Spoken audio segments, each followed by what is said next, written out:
Voilà, cette conversation de cet après-midi qui nous réunit du coup de 14h30 à 15h30 sur le sujet de la certification des compétences de vos équipes dans le secteur associatif. Et pour ça, je suis accompagnée d'Anne Guigaud, ma collègue de Solidatech. Bonjour. Qui va faire la modération aujourd'hui, et de Alexia. Bonjour. Qui va intervenir du coup aussi dans le cadre de ce webinaire. Voilà, bonjour à toutes et à tous. Avant toute chose, peut-être vous présenter l'outil sur lequel vous êtes aujourd'hui. On travaille sur Zoom en webinaire. Donc, si vous souhaitez nous poser des questions, intervenir, n'hésitez pas à utiliser l'onglet Q&R qui se trouve en bas de votre écran. Ce sera Indigo qui fera la modération aujourd'hui et qui n'hésitera pas à nous remonter les questions que vous nous posez. Mais également, vous pouvez utiliser l'onglet Converser pour échanger avec le groupe, à condition d'utiliser, de bien s'assurer que vous envoyez votre message à tous les conférenciers et tous les participants. Pour tout ce qui est bugs techniques, problèmes de son, de connexion, n'hésitez pas non plus à nous envoyer un petit message, enfin, du moins à Indigo qui pourra vous accompagner dans la prise en main de l'outil Zoom. Voilà. Du coup, je laisse la main à Indigo qui va pouvoir peut-être brièvement vous présenter qui nous sommes aujourd'hui. Alors bonjour à tous, je me présente, je m'appelle Indigo, je suis assistante communication et partenariat chez Solidatech et je vais vous présenter un peu ce qu'est le programme Solidatech. Alors nous, notre mission, c'est d'aider les associations à renforcer leur impact à travers une meilleure utilisation du numérique. On est né de la rencontre entre les ateliers du Bocage, qui est une coopérative d'insertion membre d'Emmaüs spécialisée dans la collecte et le réemploi d'équipements bureautiques, et TechSoup, qui est un réseau international de solidarité numérique pour les organisations à but non lucratif. Il est déployé dans plus de 180 pays, dont en France, sous le nom de Solidatech. Alors, chez Solidatech, on croit au pouvoir du numérique pour amplifier l'impact sociétal des associations, en proposant plus de 200 outils et équipements numériques à tarif solidaire, en sensibilisant et en accompagnant sur les usages numériques et l'utilisation des solutions numériques, et en innovant, c'est-à-dire en contribuant à des projets numériques européens et multi-acteurs pour améliorer nos services d'accompagnement. Alors ici, vous avez une cartographie des solutions disponibles chez Solidatech, car chaque association a des besoins bien précis, que ce soit en matière de communication, de gestion ou bien encore d'outils collaboratifs. Solidatech, en quelques chiffres, c'est 35 000 structures inscrites, 400 000 licences et outils numériques distribués, ce qui a permis aux associations de réaliser une économie de 140 millions d'euros. Et on a pu former et accompagner 5 000 personnes. Je vais laisser la parole à Zoé pour vous présenter l'agenda du webinaire. Merci Indigo pour cette introduction sur qui nous sommes. À moi du coup de reprendre la parole pour introduire ce webinaire sur le sujet de la certification des compétences de vos équipes au sein des associations. Le sujet qui nous rassemble aujourd'hui en fait s'inscrit dans la continuité de 3 webinaires qu'on a pu conduire cette semaine depuis mardi. Et pour celles et ceux qui nous avaient rejoints hier sur le sujet de la formation de vos équipes à distance, l'idée aujourd'hui, c'est d'aller un cran plus loin et d'aborder le sujet de l'évaluation et de la valorisation des compétences acquises lors de formations, notamment à distance. L'agenda de ce webinaire qu'on vous propose aujourd'hui, c'est le suivant. On va aborder d'abord une partie un peu plus théorique, quelques éléments théoriques sur l'évaluation et la certification de ces compétences. On prendra, c'est un peu le choix qu'on a fait aujourd'hui, le prisme des compétences numériques, parce que c'est ce qu'on connaît de mieux chez Solidatech. Mais bien sûr, tout ce dont on va parler aujourd'hui fonctionne aussi très bien avec d'autres compétences. Et ce sera notamment l'illustration qu'on aura en fin de webinaire avec l'intervention d'Alexia, qui viendra justement compléter, enrichir ces éléments théoriques qu'on aura abordés, et qui nous parlera aussi de son retour d'expérience sur l'expérimentation des Open Badges. On va les découvrir ensemble, mais c'est une nouvelle technologie qui permet de valoriser des compétences grâce au numérique. Et puis, bien sûr, on prévoira un temps de questions-réponses pour pouvoir échanger avec vous à l'issue de ce webinaire et à l'issue de ce retour d'expérience. Donc, n'hésitez pas déjà à nous faire parvenir vos questions. Indigo se les met de côté pour nous les reposer en fin de webinaire. Alors déjà, commençons par nous poser la question de pourquoi faudrait-il certifier et reconnaître des compétences. Je le disais tout à l'heure, on a fait le choix de parler des compétences digitales dans le cadre de ce webinaire, mais bien sûr, ça peut s'adresser à d'autres compétences et savoir-être que vous souhaiteriez certifier et valoriser. Si vous n'avez pas eu encore l'occasion de feuilleter notre étude sur la place du numérique dans le secteur associatif, étude qu'on a réalisée en 2019 avec Recherche et Solidarité, c'était l'occasion ici de vous représenter 2 chiffres qui nous paraissent importants pour montrer en fait à quel point le numérique est encore un sujet peu démocratisé dans le secteur associatif. Le premier chiffre qui nous intéresse, c'est de voir que dans une association sur 4, 25% de ces associations, une seule personne est impliquée sur les sujets du numérique. Ce qui veut dire que dans beaucoup d'associations, encore aujourd'hui, le sujet repose sur un référent, une personne. Souvent, c'est un sujet qui est confié aux petits jeunes, aux stagiaires ou au service civique ou à la personne un petit peu qui a cette fibre un peu geek, un peu volontaire, qui se débrouille bien à titre personnel, et qui peut employer ses compétences dans le cadre de son travail, mais qui se retrouve rapidement seul à faire des choix sur les outils numériques qui vont être utilisés, des choix qui sont pourtant stratégiques pour le fonctionnement de l'association. Et ce qui pose du coup la question de quand cette seule personne part de l'association, que se passe-t-il? Le sujet peut être abandonné complètement, voire mettre en danger le fonctionnement de l'association. Le deuxième chiffre qui nous paraît aussi important de montrer, de pointer du doigt, c'est que pour la grosse majorité des dirigeants associatifs aujourd'hui, 84%, ils rencontrent encore des difficultés dans l'utilisation quotidienne du numérique pour leurs associations. Et ce chiffre, il peut être expliqué en partie par une différence, une sorte de fossé générationnel qui peut exister entre équipe dirigeante et équipe opérationnelle. Je m'explique. Aujourd'hui, il peut y avoir une différence entre ce qu'on appelle les digital migrants, un terme anglais, mais qui veut dire en fait une personne qui est née avant l'utilisation généralisée des technologies numériques. Donc une personne qui va avoir besoin davantage de s'acculturer, de se former à ces nouveaux usages. Les dirigeants associatifs en France appartiennent encore beaucoup à cette catégorie. On le voit dans le chiffre qui est mentionné, 41% des présidents et des présidentes associatifs en France ont 65 ans et plus. Ce qui peut expliquer pourquoi le sujet du numérique est moins souvent appréhendé de manière stratégique par ces personnes qui ont pourtant une forte influence, un fort pouvoir de décision sur les outils, la manière d'organiser, de fonctionner au sein de l'association. Ce qui montre un petit peu le manque de leadership sur le sujet du numérique. Et en parallèle, on a des équipes opérationnelles qui rajeunissent et qui appartiennent davantage à cette génération du digital native, là aussi encore un anglicisme. Donc toutes ces personnes qui sont nées dans les années 80, 2000, à l'ère des technologies numériques, qui sont beaucoup plus familières de ces usages, qui ont moins besoin d'être formées et acculturées. Ça, on le voit avec la part croissante des jeunes parmi les bénévoles.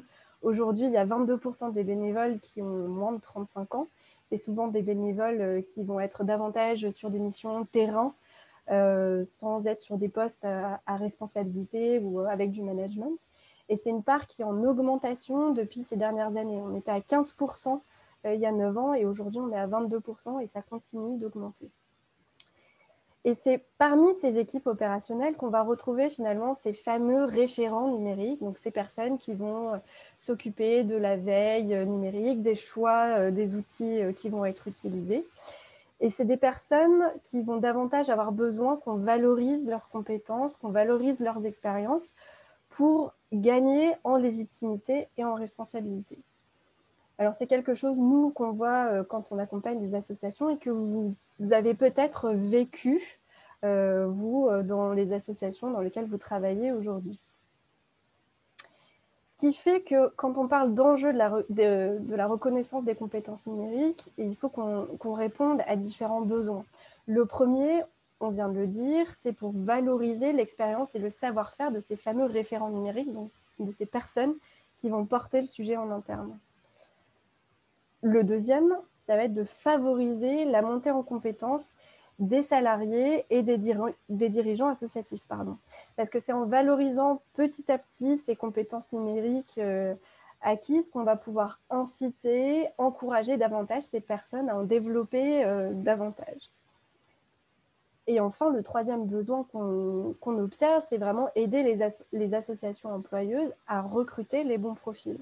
Quand il s'agit de mettre en place un CRM, quand il s'agit de développer un nouveau site internet, on a envie de se dire que la personne qui est en face de nous, qu'on est en train de recruter, on a envie de s'assurer que cette personne a les compétences suffisantes et adaptées pour mener à bien un tel projet. Donc, une fois qu'on a vu le pourquoi certifier, il faut qu'on se pose la question du comment. Avec quels moyens et avec quels outils on va être en capacité, en mesure de certifier ces compétences.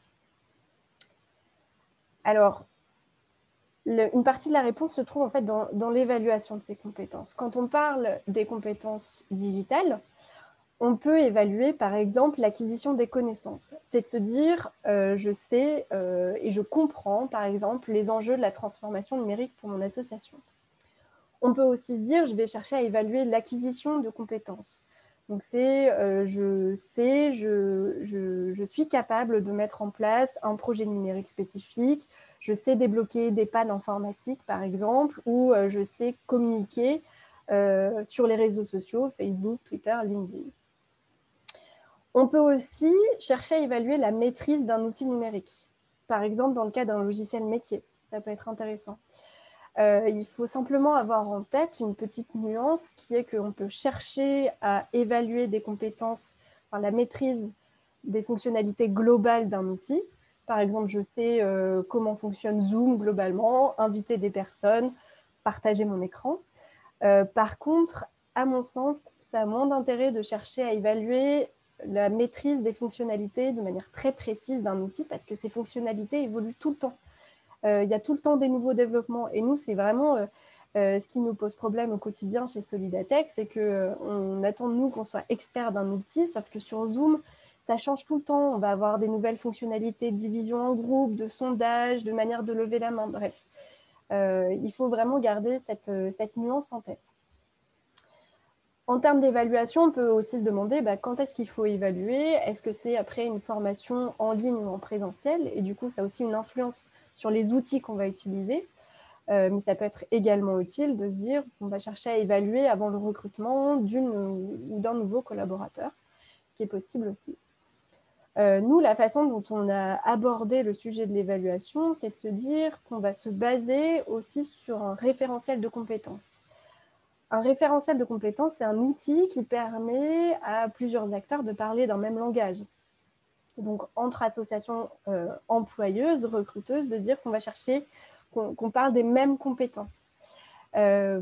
Pour les compétences digitales, il existe un référentiel des compétences aujourd'hui à l'échelle européenne, donc qui a été développé par des chercheurs dans le cadre d'un projet européen qui s'appelle DigiComp, que vous pouvez consulter. D'ailleurs, on vous enverra naturellement le support de présentation à l'issue de ce webinaire et vous pourrez avoir accès aux liens qui vous sont mentionnés ici.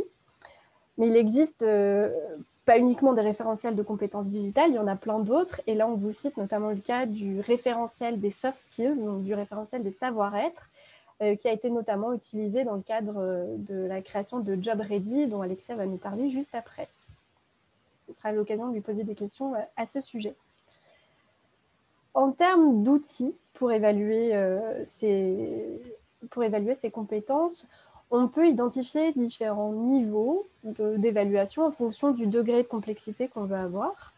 Peut-être que la première marche à franchir, c'est le principe d'évaluation par l'auto-évaluation. C'est demander en gros aux apprenants d'évaluer, de déclarer comment est-ce qu'ils perçoivent leur expérience de formation, qu'est-ce qu'ils en retiennent, ce qu'ils pensent qui peut leur être utile. En termes d'outils numériques, nous, on vous en propose certains. Il en existe plein d'autres. Et voilà, c'est ceux qu'on a choisi de vous présenter aujourd'hui.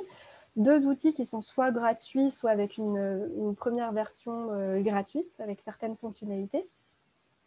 Et l'idée, c'est d'utiliser la création de vidéos où l'apprenant peut se filmer lui-même pour parler de son expérience de formation, de ce qu'il a retenu, de ce qu'il a marqué, et qu'il puisse partager cette vidéo soit avec d'autres apprenants, soit avec le formateur. Et ça peut être un moyen de s'auto-évaluer. La deuxième étape, ça peut être l'évaluation de pair à pair. Donc vraiment aider l'apprenant, la personne qui a participé à la formation, à prendre du recul sur son apprentissage et à évaluer le travail d'autres apprenants. Si vous avez suivi certains MOOC, notamment, beaucoup proposent l'évaluation par le pair à pair. En termes d'outils numériques, là aussi, on vous propose un petit panel d'outils. Il en existe plein d'autres, bien sûr. Et si vous en connaissez, n'hésitez pas à le partager avec les autres.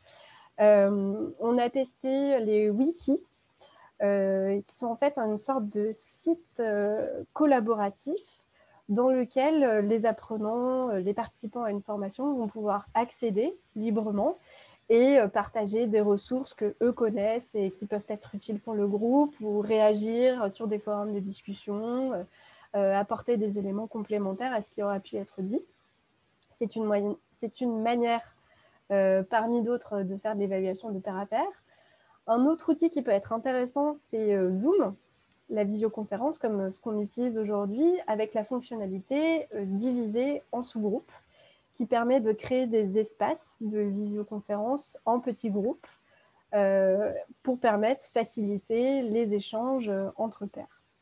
Et enfin, le dernier outil qu'on vous propose aujourd'hui, c'est un espace accessible via votre navigateur qui s'appelle Padlet. C'est un espace de travail écrit, pour le coup, qui permet à des apprenants de collaborer ensemble dans le cadre d'exercices ou de pads collaboratifs. Et enfin, la dernière étape, la dernière marche quand on parle de l'évaluation des compétences, qui va un cran plus loin encore que le pair à pair et qui va chercher à évaluer la mise en pratique des connaissances acquises par l'apprenant. Ça peut prendre différentes formes. À la fois un questionnaire qu'on peut envoyer à l'apprenant qui va chercher à comprendre comment les compétences ont été transférées dans le quotidien professionnel de cet apprenant 3 mois, 5 mois, 6 mois plus tard. Ça peut être, dans le cas notamment quand on cherche à évaluer comment une personne utilise tel ou tel outil numérique, ça peut être d'utiliser Loom, qui est un service en ligne qui permet en fait de faire des vidéos de son écran d'ordinateur et donc de faire une démonstration en direct de comment moi, Zoé, j'utilise Zoom dans mon quotidien. Et d'avoir ainsi des retours des formateurs ou des experts qui ont pu participer à la formation. Un dernier usage, une dernière manière d'évaluer cette mise en pratique, ça peut être d'utiliser Mural, qui est un espace de travail, pour le coup, qui n'est malheureusement pas gratuit, mais accessible en ligne, et qui permet aux apprenants de compléter des exercices, par exemple. Moi, en tant que formateur, si je cherche à évaluer comment des personnes font des recherches sur Internet, sur des moteurs de recherche, je peux me servir de Mural pour faire l'exercice en demandant à mes apprenants de citer les ressources qu'ils ont, les recherches sur des moteurs de recherche qu'ils ont pu faire, ou d'aller chercher via un moteur de recherche particulier un certain document que je souhaiterais qu'ils me retrouvent.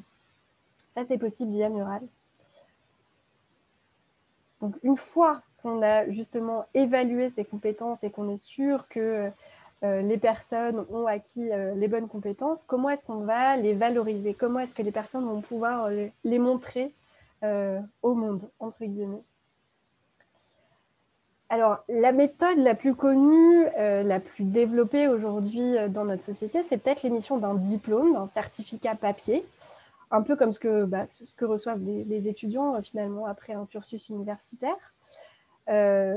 Ces diplômes, aujourd'hui, ils ont l'inconvénient de certifier uniquement des compétences formelles, académiques à un instant T. Ce qui n'est pas forcément adapté quand on cherche à certifier ou à valoriser des compétences qui changent tout le temps, ce qui est le cas notamment pour les compétences digitales. Une autre méthode qui est un peu moins connue, mais que vous avez peut-être rencontrée si vous êtes parti en vacances chez les scouts, c'est les pins. Ces petits objets métalliques qu'on accroche à son t-shirt ou à sa chemise et qui sont en fait la représentation d'un projet sur lequel on a pu contribuer, sur la reconnaissance d'une expérience qu'on souhaite valoriser ou d'un passage de grade, par exemple. Pour ces pins, l'inconvénient, c'est vraiment que c'est difficilement partageable et démontrable à plus grande échelle. Il ne s'agit pas de pouvoir greffer son pin sur son CV, par exemple. Ça ne serait pas pratique. Et c'est là qu'interviennent les open badges. Les open badges, ce sont des pins digitaux qui reconnaissent à la fois des compétences formelles, mais aussi informelles, des savoir-être, des savoir-faire, des expériences que des individus ont pu acquérir, et qui sont une technologie infalsifiable et largement diffusable, soit auprès de pairs, soit sur les réseaux sociaux. Alors, comment se présente un petit peu cet écosystème des open badges ? Déjà, se dire qu'un open badge, c'est une reconnaissance personnelle, individuelle, elle est propre à chacun. Ça se matérialise comme une image qu'on va retrouver, je vais vous en présenter quelques-uns juste après, dans lequel sont encodées des informations, ce qu'on va appeler des métadonnées, qui sont infalsifiables et sécurisées. Ces open badges, ils vont vous permettre de faire reconnaître à la fois des compétences digitales, mais aussi des savoir-être, des talents, des engagements, tout un tas de choses qui peuvent être valorisées et qui peuvent être du coup partagées. Cette image peut être partagée sur vos profils LinkedIn notamment, sur vos CV. Et se dire aussi que ce badge que vous allez obtenir en tant qu'individu, vous pouvez vraiment le gérer. Vous pouvez choisir de le diffuser, mais vous pouvez aussi choisir de le conserver ou de le supprimer. C'est vraiment quelque chose qui vous appartient à vous. Comment ça se présente exactement ? Alors derrière cette fameuse image qu'on retrouve ici en haut à gauche, cette icône, il va y avoir des informations du coup codées, ces fameuses métadonnées infalsifiables. Celles-ci incluent la personne ou l'organisation, l'institution qui a édité ce badge. On parle d'émetteur. Dans cet exemple-là, on parle de l'éditeur, c'est bien Open Badge Info, l'organisation qui a créé ce badge.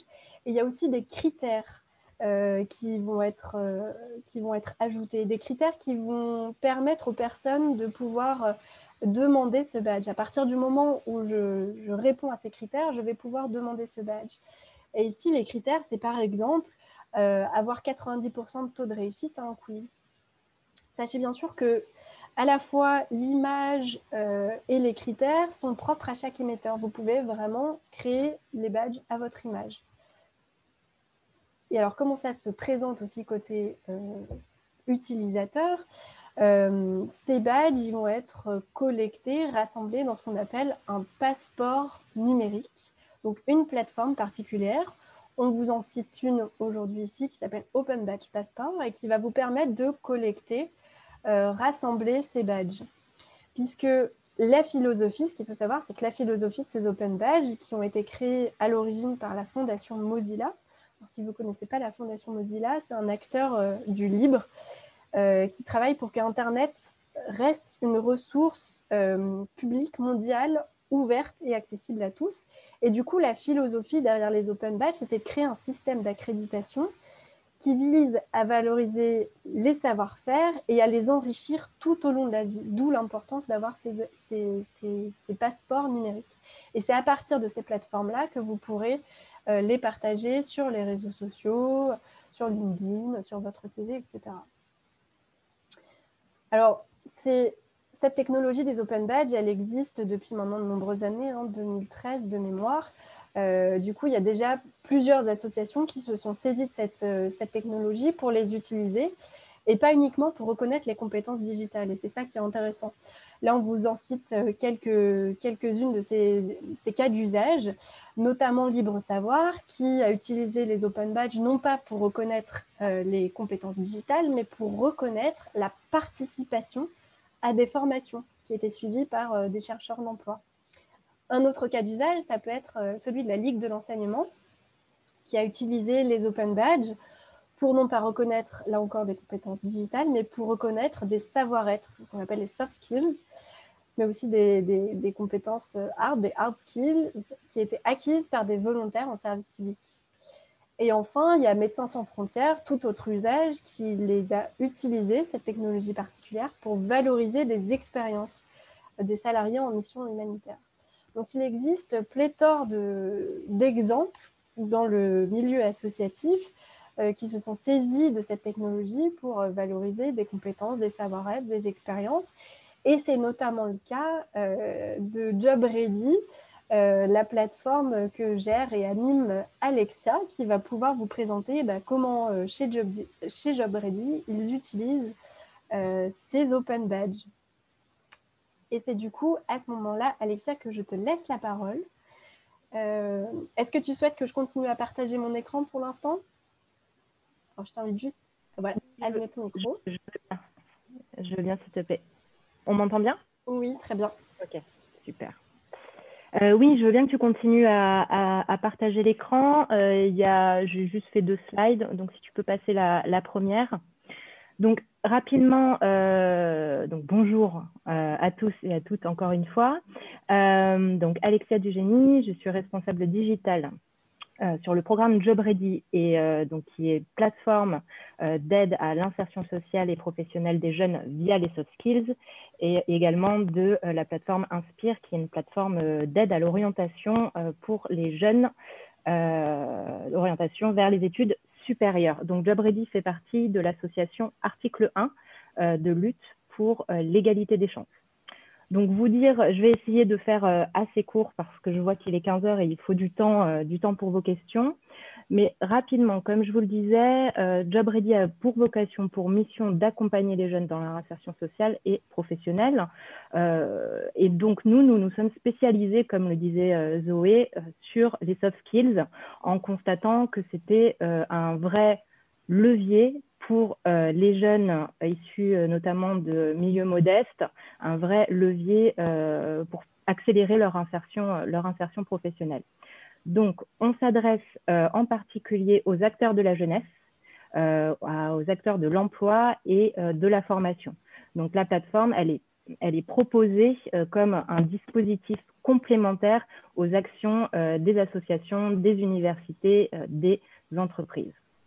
Donc, Job Ready, on s'intéresse particulièrement aux soft skills et on va aider ces jeunes-là à préparer leur insertion professionnelle en identifiant et valorisant leurs soft skills. Quand on dit soft skills, Zoé a parlé de savoir-être, c'est en effet toutes les aptitudes qui sont façonnées par l'expérience vécue. Ce sont des compétences qui sont transversales, donc qui n'appartiennent pas à un seul univers, à une seule expérience, et qui peuvent être réitérées ou mobilisées à travers de multiples expériences, qu'elles soient professionnelles, personnelles, bénévolat, tout type d'expérience de vie. On s'est focalisé sur ces fameux soft skills. Pourquoi? Parce que là, le constat, il est assez clair. La durée de vie d'une hard skills, elle est passée de 20 ans en 1987 à 5 ans en 2019. Donc, une durée de vie qui s'est vraiment énormément rétrécie. Elle explique les soft skills, la maîtrise des soft skills explique en partie des écarts de rémunération à diplôme équivalent. Donc, ça peut être un levier, en tout cas, d'évolution professionnelle. Et bien entendu, dans un univers où les emplois ne sont pas, sont très mouvants, et il y a beaucoup de postes qui ne sont pas encore créés à ce jour-là, qui vont arriver avec notamment l'accélération technologique, les soft skills sont des compétences importantes pour les recruteurs. Donc tout ça, on se dit très bien, les soft skills, c'est important pour les jeunes, c'est important pour les recruteurs, c'est important pour les entreprises, pour les associations. Mais à date, quand on s'est posé la question de Job Ready, il n'y avait pas encore de référentiel commun, de langage commun pour en parler, pour les évaluer. Et donc c'est là que nous, on est intervenus en nous disant qu'il fallait créer ce référentiel-là. Donc comme l'avait présenté Zoé, on s'est basé sur un référentiel qui était déjà existant, qui s'appelle Helen for Work, qui était issu d'un travail universitaire européen. On est parti de là pour l'adapter aux spécificités françaises et à notre public français. C'est un groupe de chercheurs d'article 1 qui s'est posé là-dessus et qui l'a adapté. Donc, on a cette base-là, ce référentiel-là, pour créer déjà une base de langage entre jeunes et recruteurs. En plus, en partant de ce constat-là, on s'est dit très bien, on a le référentiel. Maintenant, il n'y a pas non plus à date d'outils d'évaluation et de certification des soft skills. Et c'est là qu'on revient bien dans notre sujet qui nous anime aujourd'hui. Il va falloir vraiment en créer un pour qu'il y ait un référentiel et un dispositif objectif pour évaluer ces soft skills-là. Donc une base de langage commune et un système d'évaluation objectif. C'est ça vraiment le cœur de Job Ready. Pour ce faire, on a potentiellement en effet un programme qui est présentiel où on accompagne via des ateliers. Il y a 3 ateliers les jeunes sur d'une part comment c'est quoi une soft skills, ça veut dire quoi l'esprit critique, ça veut dire quoi la communication, qu'est-ce que c'est dans mon parcours, qu'est-ce que j'ai développé comme soft skills et comment j'en parle. Et en fait, cette dernière brique-là, elle est aussi très importante pour nous, c'est la brique vraiment de la valorisation et de apprendre le langage des recruteurs pour favoriser son insertion professionnelle. Donc voilà, la plateforme digitale, le parcours présentiel en 3 ateliers pour s'approprier et valoriser ses soft skills. Et bien entendu, on ne peut pas faire ça si on n'a pas les entreprises qui nous soutiennent, qui sont un peu le bout du parcours et qui vont pouvoir derrière recruter ces jeunes-là. Donc on a un gros travail de plaidoyer. Donc là, on a une 30aine d'entreprises qui soutiennent le dispositif Job Ready, qui soutiennent le référentiel, les badges, pour pouvoir justement, qui adhèrent à la philosophie et qui, dans leur processus de recrutement, prennent en compte les soft skills. Donc voilà le programme. Là, ce qui va nous intéresser plus, ça va être en effet la partie digitale et notamment le dispositif d'Open Badge. Donc, je veux bien passer. Voilà, c'est ça. Donc, le programme digital jobready.fr. Alors, l'idée, comme je vous le disais un peu auparavant, c'est de se dire chaque jeune de 16 à 30 ans, quel que soit son niveau d'études, quel que soit son parcours de vie, a mobilisé des soft skills, a un parcours qui est riche en expérience et qui est riche en potentiel. Et les soft skills sont une manière de révéler tout ce potentiel-là. Donc, en fait, sur Job Ready, je peux raconter une expérience de vie, quelle qu'elle soit, donc que ce soit une expérience de bénévolat, une expérience personnelle, une expérience professionnelle.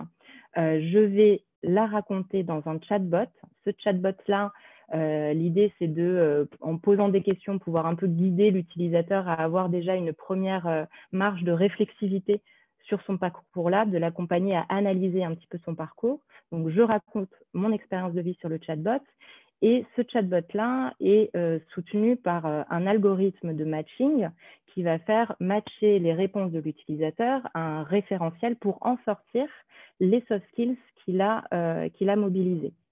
Donc, ce référentiel de matching-là, je vous épargne un peu le côté très technique de cet algorithme, mais l'idée, c'est de se dire, on va regarder le volume horaire, le type d'expérience, est-ce que c'est du bénévolat, un service civique, par exemple, la dimension de métier auquel ça se rattache le plus, parfois, pour certaines expériences.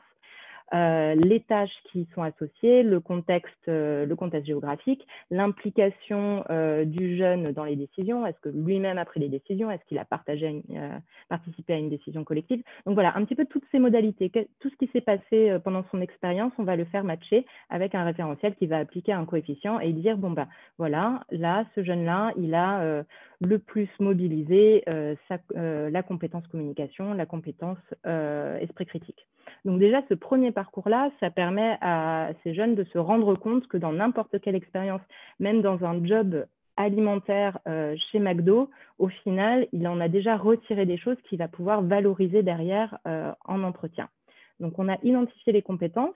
Une fois qu'on a fait ça sur ce chatbot, on a une deuxième partie où, en gros, là, vous le voyez, c'est un radar, ce qui est pas mal utilisé dans les tests psychométriques, ce genre de choses, en fait, qui permet d'avoir un bilan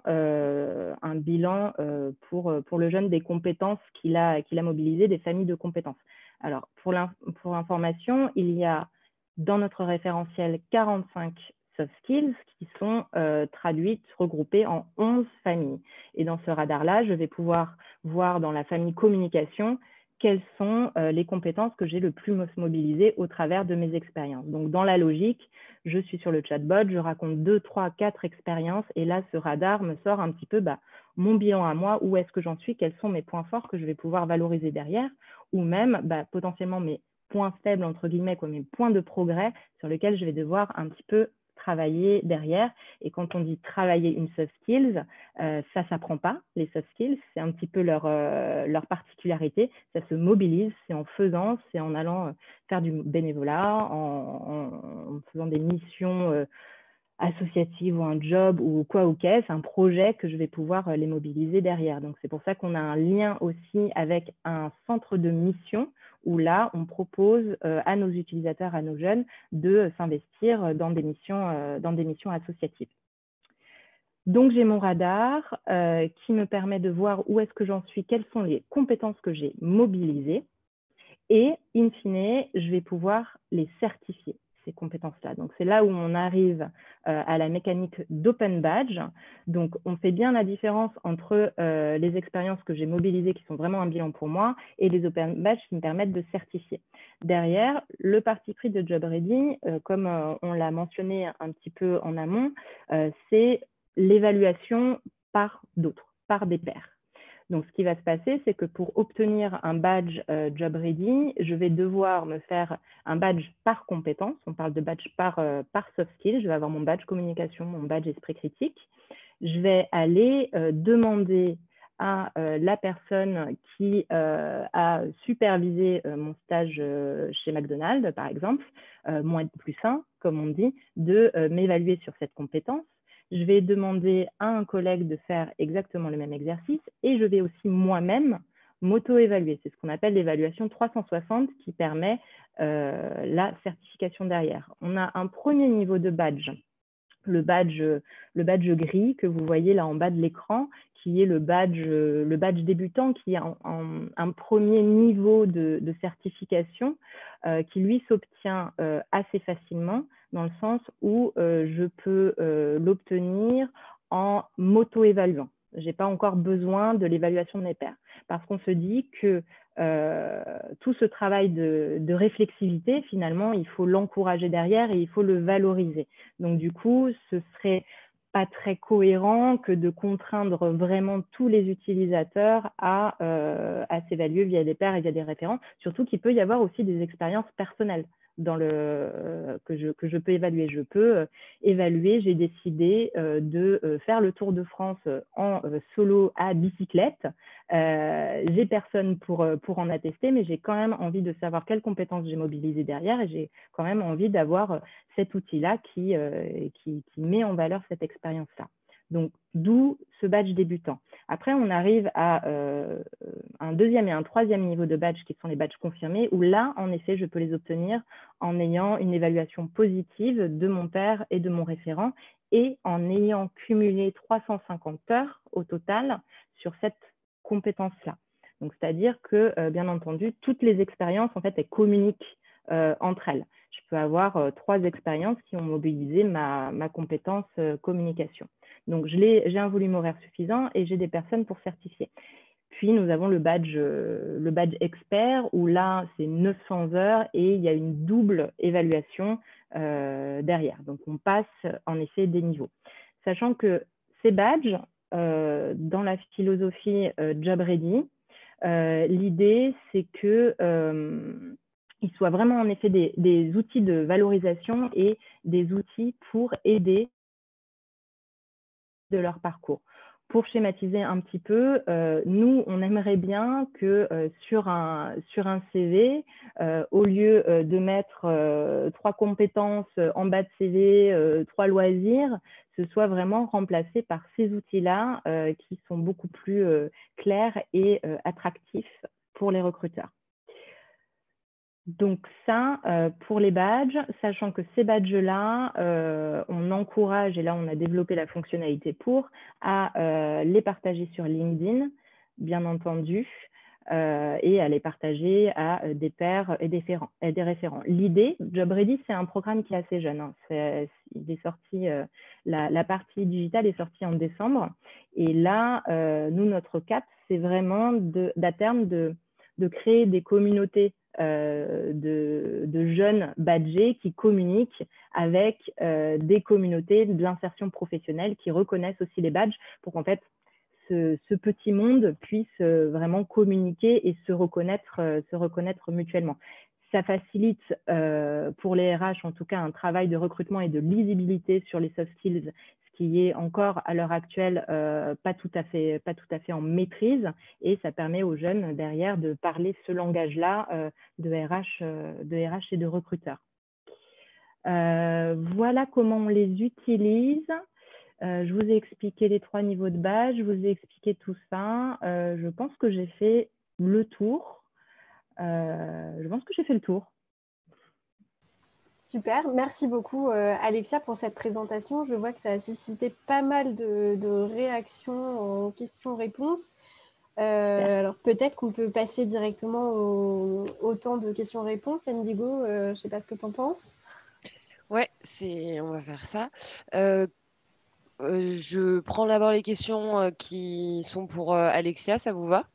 Très bien. Comme ça, on reste dans le thème. Alors, voilà ça.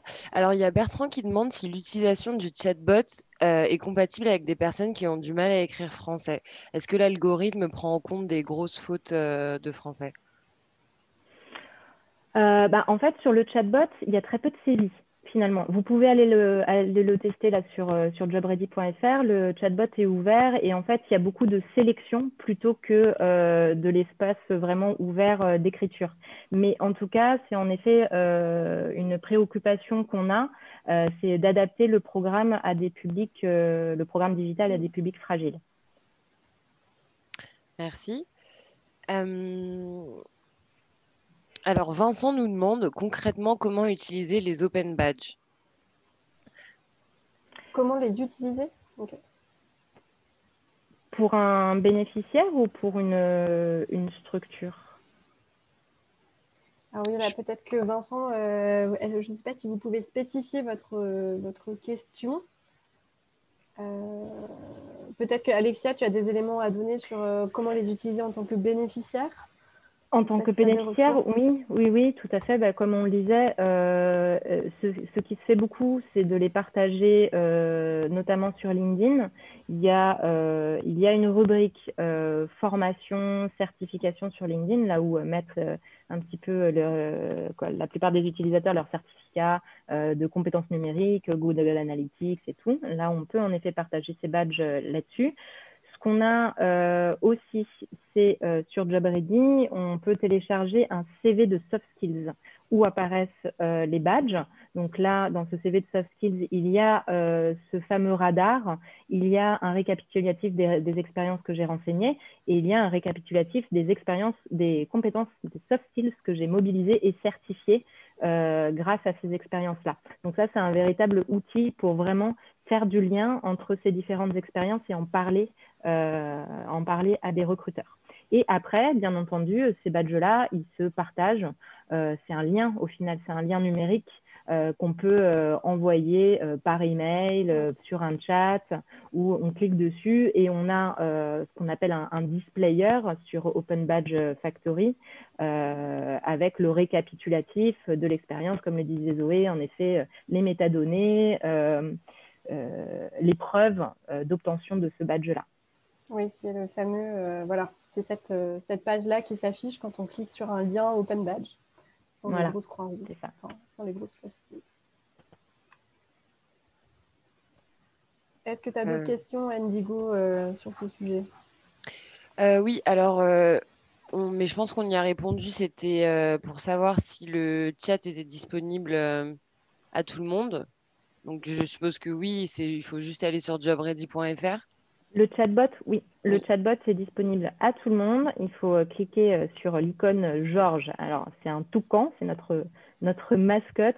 On est sur une plateforme qui est plutôt ludique, parce qu'on est 16, 25, 30 ans. Tout le monde peut faire le chatbot, renseigner une expérience et identifier ses compétences pour avoir déjà un petit peu de matière. Après, pour aller plus loin, pour le coup, là, c'est des partenariats à nouer avec les différentes structures pour s'assurer de la bonne utilisation de JobReady aussi.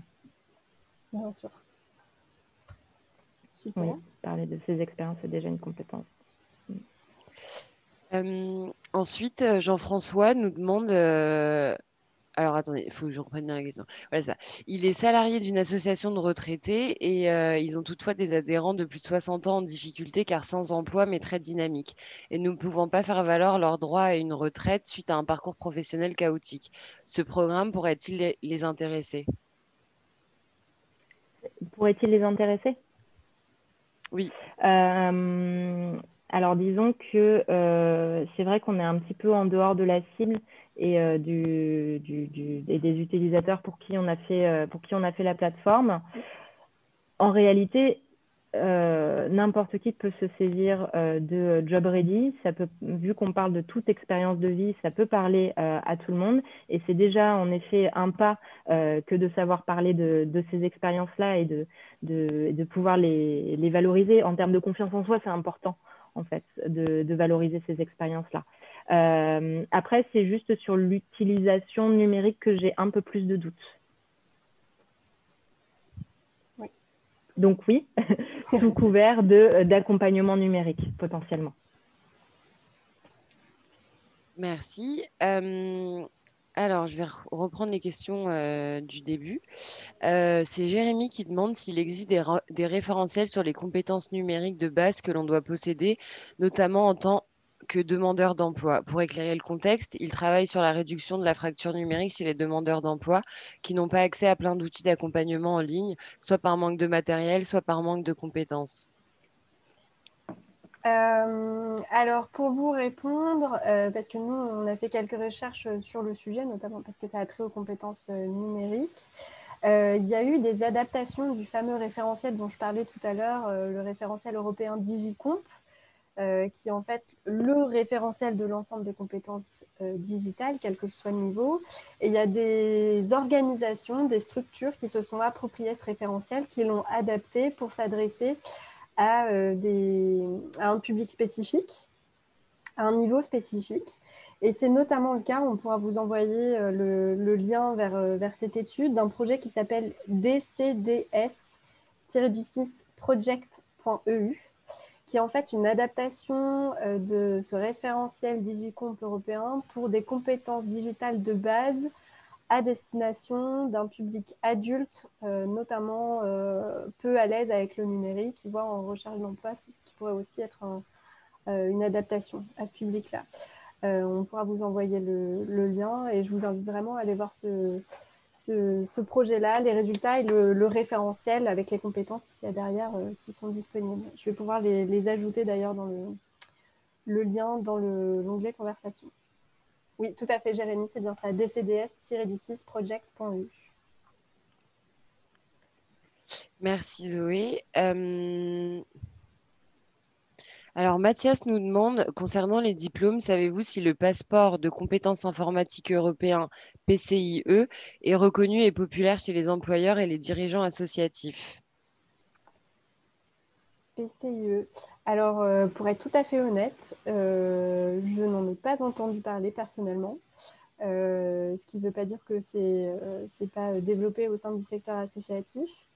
Il faudrait que je creuse cette piste, effectivement. Malheureusement, je ne peux pas vous apporter davantage d'éléments là-dessus. J'en suis désolée. On passe à une autre question. Alors, attendez, parce que j'ai perdu le fil. Il y a pas mal de sollicitations, à ce que je vois. Alors, c'est Valérie qui est directrice de mission locale qui demande comment faire pour utiliser, je suppose, JobReady pour certains jeunes fréquentant la structure et comment préparer l'équipe de conseillers pour adhérer à cela. Alors, nous, les missions locales, on travaille particulièrement avec ce type de structure.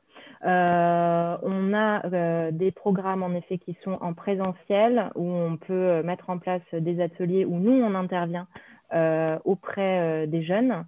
Après, dans une utilisation individuelle, on peut former les accompagnateurs et accompagnatrices aussi à JobReady et aux soft skills pour qu'après, ils soient en mesure d'accompagner les jeunes. Ce qu'on peut faire aussi, c'est former ces accompagnateurs et accompagnatrices pour qu'elles soient en mesure de déployer aussi des ateliers JobReady. Donc, il y a vraiment plusieurs modes de fonctionnement qu'on peut proposer là-dessus. Mais en tout cas, ce qu'on ne fait jamais, c'est juste donner accès à la plateforme et hop, chacun s'en saisit comme il peut. On accompagne en tout cas. Et là-dessus, faut pas hésiter à revenir vers moi spécifiquement. Je peux peut-être laisser mon adresse email ou quelque chose comme ça s'il y a des questions un peu plus poussées pour vous donner un petit peu plus de détails et vous mettre en relation avec ma collègue qui s'occupe des partenariats. Bien sûr, oui, on pourra partager tes contacts, Alexia, à l'issue du webinaire, soit sur le support qui vous sera envoyé, soit par d'une manière que ce soit. Très bien. Ensuite, Barthélémy en fait, ça revient à la question dont vous venez de répondre. Comment accéder à la plateforme? Est-ce que l'accès est payant? Est-ce qu'il faut une convention avec les structures d'accueil?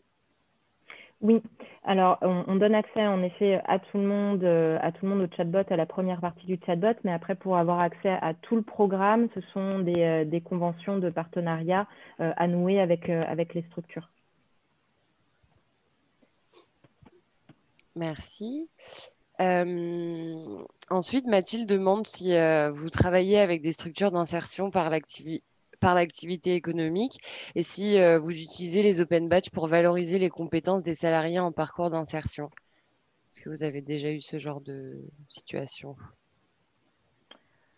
Nous, utilisation des open badges pour valoriser les compétences des salariés en parcours d'insertion.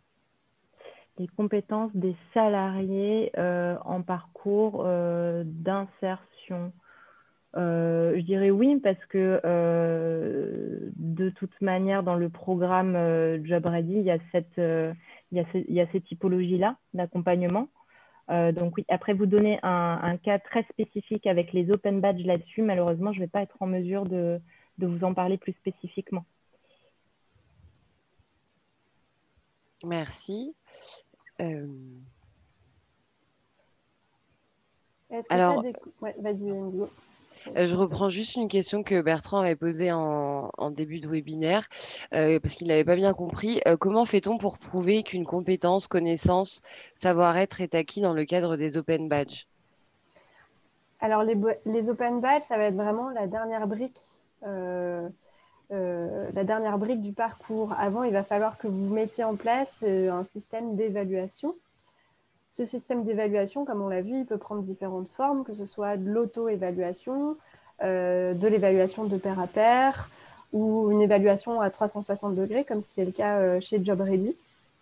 Et pour ça, ça peut prendre aussi différentes formes, que ce soit des quiz, des exercices, demander à un pair de certifier ou de valider le fait que telle ou telle personne a telle ou telle compétence. Les Open Badges vont être au final l'aboutissement de cette évaluation, vont être la matérialisation physique, digitale du moins, de cette compétence. Donc, c'est vraiment une fois que vous aurez passé un quiz et que vous aurez obtenu le nombre de points nécessaires à ce quiz que vous pourrez obtenir ce badge. Mais là encore, il n'y a pas de parcours, linéaire ou défini. C'est à chaque structure, à chaque organisation qui met en place un système de badge, d'imaginer, d'inventer la manière dont elle veut évaluer ces badges et la manière dont elle veut créer ces badges. Ce qui peut répondre aussi dans le même temps à une question que j'ai vue des participants. Toute personne, toute organisation, toute institution, que ce soit une université, une collectivité territoriale, une association, peut créer des badges.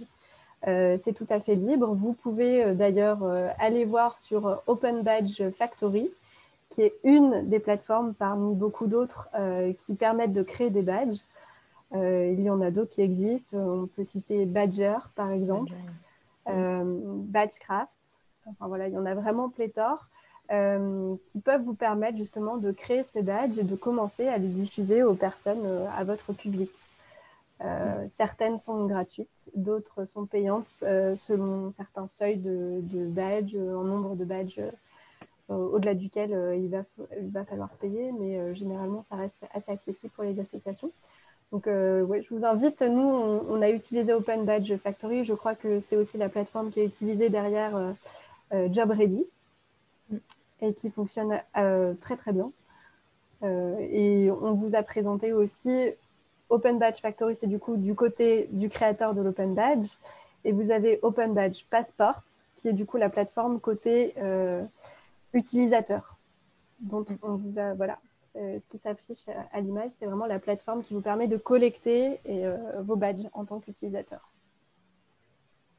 Alors, je vais rebondir sur ce que tu as dit avec une question qui demandait comment. Alors, voilà ça. Comment après on peut partager les open badges par un fichier PNG ou Alors, c'est un peu plus compliqué qu'un fichier PNG parce que derrière, il y a ces fameuses données infalsifiables qui s'appellent les métadonnées. Alexia l'a dit tout à l'heure, un badge peut être partagé via un lien numérique que vous pouvez envoyer par mail, mais il y a aussi des manières d'incrémenter ces badges sur votre profil LinkedIn, par exemple. Et quand vous cliquez sur ce lien, c'est cette fameuse page qui s'affiche, que vous voyez à l'écran, avec l'icône du badge, les informations infalsifiables qui se présentent, avec les critères, la personne qui l'a édité, etc. Merci. Donc c'est plus compliqué qu'une image PNG. Est-ce que tu as d'autres questions sur le sujet des open badges, peut-être? Après, on tourne beaucoup de... Alors, Vincent qui demande s'il existe une base d'open badge que nous pouvons récupérer dans un cadre précis dans notre entreprise. Alors, vous pouvez déjà aller voir les badges qui ont été créés par d'autres organisations, notamment en vous baladant sur Open Badge Passport. En tant qu'utilisateur, vous avez accès à la banque des badges déjà créés et avec un système de mots-clés, vous pouvez déjà voir quels sont les badges qui ont été créés. Après, il faut voir dans quelle mesure ce badge qui a été créé peut correspondre aux besoins de votre entreprise. Parce que du coup, l'organisation qui a créé les badges a mis en place derrière un système de critères qui lui est propre. Soit vous y adhérez et à ce moment-là, vous demandez à l'organisation si vous pouvez utiliser ce badge ou si vous adhérez à ce système-là, ou alors vous pouvez décider de créer vos propres badges qui pourront être utilisés, un public restreint que vous pourrez choisir, soit uniquement vos salariés, vos bénévoles, ou l'ouvrir plus largement à un public plus large. Alors ensuite, une autre question sur les open badges qui nous vient de Mathilde. Avez-vous un retour d'expérience sur l'impact des open badges en termes d'employabilité? Est-ce que ça booste le CV des jeunes qui mettent en avant des open badges? Pas encore. En tout cas, de notre côté, pas encore, vu que le programme est assez jeune. Comme je disais, c'est décembre. On a une mesure d'impact qui est plus large sur les soft skills, mais avec les badges dedans. On n'a pas de données là-dessus. En tout cas, au niveau plus qualitatif et retour d'expérience, ce que l'on sait quand on mène ces ateliers-là, c'est que les jeunes qui assistent aux ateliers, qui apprennent à regarder leur expérience différemment, qui apprennent à poser des mots dessus, ils se sentent plus en confiance derrière. C'est un outil vraiment de valorisation, et le fait d'avoir une certification, c'est assez engageant, en tout cas. Mais l'étude est en cours. Très bien, merci. On prend peut-être encore quelques questions encore avant. Je vois qu'il est 15h30 et pour pouvoir clôturer ce webinaire. Alors là, c'est une question qui nous vient de Solène. Avez-vous des exemples de tiers-lieux numériques qui proposent des open badges et pour quelles compétences? Je sais pas. Alexia, je te voyais hocher de la tête. C'est parce que tu avais un exemple en tête? Non, je réfléchissais. Moi, j'ai plus l'exemple des Fab Labs qui utilisent beaucoup ces badges-là. J'ai pas de nom précis à donner. Je pense que ça peut vite se retrouver sur Open Badge Passport. Je les confonds toujours, Passport et Factory, mais où il y a différents badges qui sont émis où on peut retrouver les émetteurs derrière. Oui, tout à fait. Et on avait discuté dans le cadre de recherche sur le sujet avec Ping, P-I-N-G, qui est une structure basée à Nantes, un Fab Lab basé à Nantes, qui a commencé à expérimenter l'usage des open badges dans le cadre de son Fab Lab. Donc, si ça peut vous intéresser, je vous invite à aller regarder ce qu'ils font. Ça s'appelle Ping à Nantes, P-I-N-G. Une dernière question, Indigo? Alors, c'est pour Job Ready. Une question, je n'ai pas envie d'écorcher le nom, je ne sais pas trop quoi dire. Mais, dans quelle région Job Ready travaille-t-elle particulièrement, ou alors vous touchez la France entière? Alors pour l'instant, on peut pas toucher, on touche la France entière avec le programme digital, mais le programme présentiel est déployé sur l'Occitanie, Rhône-Alpes et Hauts-de-France, parce que c'est là où on a des antennes et des salariés qui peuvent animer et des bénévoles aussi qui peuvent animer les ateliers. Et Île-de-France, pardon, aussi. Île-de-France, bien entendu. Merci beaucoup. Super, écoutez, merci à tous. Merci beaucoup Alexia pour ton intervention de cet après-midi. On revient très vite vers vous pour vous partager le support de présentation de cet après-midi ainsi que le contact de l'équipe Job Ready. On a vu que ça avait attiré pas mal de questions et de sollicitations. On espère avoir répondu à vos questions et vous retrouver du coup très bientôt sur un de nos webinaires ou sur notre centre de ressources sur solidatech.fr. Je vous remercie tous et toutes et je vous souhaite du coup une très belle journée, une belle fin de semaine et au plaisir de vous retrouver très bientôt. Merci à tous. Merci. Au revoir. Bon après-midi. Merci à tous. Au revoir. Merci. Au revoir.